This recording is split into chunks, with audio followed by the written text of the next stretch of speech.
Hello, welcome back to my YouTube channel.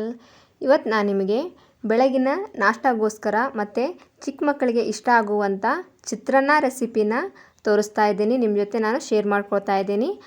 ಹೇಗೆ ಮಾಡೋದು ಅಂಥೇಳಿ ನಿಮಗೆ ತೋರಿಸ್ಕೊಡ್ತೇನೆ ರೀ.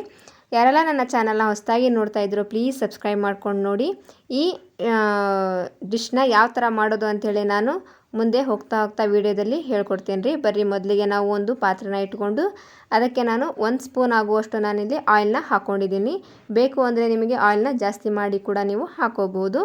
ಅದಾದಮೇಲೆ ನಾನಿಲ್ಲಿ ಸ್ವಲ್ಪ ಸಾಸಿವೆ, ಜೀರಿಗೆ, ಸ್ವಲ್ಪ ಕರಿಬೇವು ಮತ್ತು ಜಜ್ಜಿಟ್ಕೊಂಡಿರುವಂಥ ನಾನು ಬೆಳ್ಳುಳ್ಳಿನ ಹಾಕ್ಕೊಂಡು ಚೆನ್ನಾಗಿ ಫ್ರೈ ಮಾಡ್ಕೊತೀನಿ ರೀ. ಸೊ ನೀವು ಈ ಹಂತದಲ್ಲಿ ನೀವು ಶುಂಠಿ ಕೂಡ ನೀವು ಆ್ಯಡ್ ಮಾಡ್ಕೋಬೋದು. ನಾನಿಲ್ಲಿ ಬೆಳ್ಳುಳ್ಳಿ ಮಾತ್ರ ಜಜ್ಜಿ ಹಾಕ್ಕೊಂಡಿದ್ದೀನಿ. ಸೊ ಅವೆಲ್ಲ ಫ್ರೈ ಆದಮೇಲೆ ನಾವು ಹೆಚ್ಚಿಟ್ಕೊಂಡಿರುವಂಥ ಟೊಮೆಟೊ, ಈರುಳ್ಳಿ, ಹಸಿರುಮೆಣ್ಸಿಕಾಯಿನ ಇಲ್ಲಿ ನಾನು ಆ್ಯಡ್ ಮಾಡ್ಕೊಳಕತ್ತೀನಿ ರೀ. ಸೊ ನಿಮಗೆ ಇದನ್ನು ತರಕಾರಿ ಕೂಡ ಹಾಗೆ ನೀವು ಮಾಡ್ಕೋಬೋದು. ಸೊ ನಾನು ಸಿಂಪಲ್ಲಾಗಿ ಚಿಕ್ಕ ಮಕ್ಕಳಿಗೆ ಅಥವಾ ದೊಡ್ಡವರಿಗೆ ಇಷ್ಟ ಆಗುವಂಥ ರೆಸಿಪಿನ ನಾನು ಶೇರ್ ಮಾಡ್ಕೊಂಡಿದ್ದೀನಿ ರೀ. ಸೊ ಇಷ್ಟ ಆದರೆ ಒಂದು ಲೈಕ್ ಮಾಡಿರಿ. ನೋಡಿರಿ, ಈ ಥರ ಟೊಮೆಟೊ, ಈರುಳ್ಳಿ, ಹಸಿರುಮೆಣ್ಸಿಕಾಯಿ ಚೆನ್ನಾಗಿ ಎಣ್ಣೆಯಲ್ಲಿ ಫ್ರೈ ಆಗಬೇಕು. ಸೊ ಅದು ಚೆನ್ನಾಗಿ ಎಣ್ಣೆಯಲ್ಲಿ ಫ್ರೈ ಆಗಬೇಕು ಅಂತ ಹೇಳಿದರೆ ಸ್ವಲ್ಪ ಉಪ್ಪನ್ನು ನೀವು ಆ್ಯಡ್ ಮಾಡ್ಕೊಳ್ಬೇಕಾಗತ್ತೆ. ಸೊ ಯಾವುದೇ ತರಕಾರಿ ನೀವು ಚೆನ್ನಾಗಿ ಬೇಯಬೇಕು ಅಂತ ಹೇಳಿದರೆ ನೀವು ಉಪ್ಪನ್ನು ಆ್ಯಡ್ ಮಾಡ್ಕೊರಿ. ಅದಾದಮೇಲೆ ಸ್ವಲ್ಪ ಅರಿಶಿನ ಪುಡಿ, ಒಂದು ಸ್ವಲ್ಪ ಧನಿಯಾ ಪುಡಿ, ಒಂದು ಸ್ವಲ್ಪ ಗರಂ ಮಸಾಲ ಮತ್ತು ಒಂದು ಸ್ವಲ್ಪ ಚಿಕನ್ ಮಸಾಲ ಪುಡಿ ಮತ್ತು ನಾನು ಸ್ವಲ್ಪ ಕೊತ್ತಂಬರಿನ ಹಾಕ್ಕೊಂಡು ನಾನು ಈ ಥರ ಇದನ್ನು ಫ್ರೈ ಮಾಡ್ಕೊತೀನಿ ರೀ. ಎಣ್ಣೆಯಲ್ಲಿ ಚೆನ್ನಾಗಿ ಫ್ರೈ ಆಗಬೇಕು.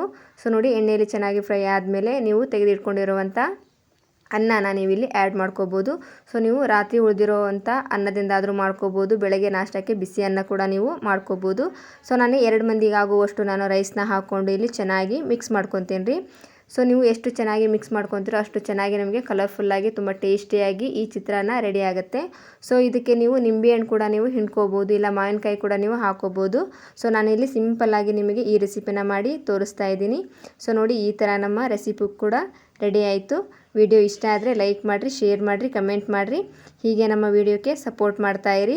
ನೋಡಿರಿ, ಈ ಥರ ನಮಗೆ ಕಲರ್ಫುಲ್ಲಾಗಿ ರೆಡಿ ಆಯಿತು. ಲಾಸ್ಟಿಗೆ ಸ್ವಲ್ಪ ಕೊತ್ತಂಬರಿ ಹಾಕ್ಕೊಂಡು ನೀವು ಚೆನ್ನಾಗಿ ಮಿಕ್ಸ್ ಮಾಡ್ಕೊಂಡ್ರಿ ಅಂತ ಹೇಳಿದ್ರೆ ನಮ್ಮ ಡಿಶ್ ಕೂಡ ರೆಡಿ ಆಯ್ತು ರೀ. ಸಿಗೋಣ್ರಿ ಮತ್ತೊಂದು ವಿಡಿಯೋದಾಗ. ನಮಸ್ಕಾರ.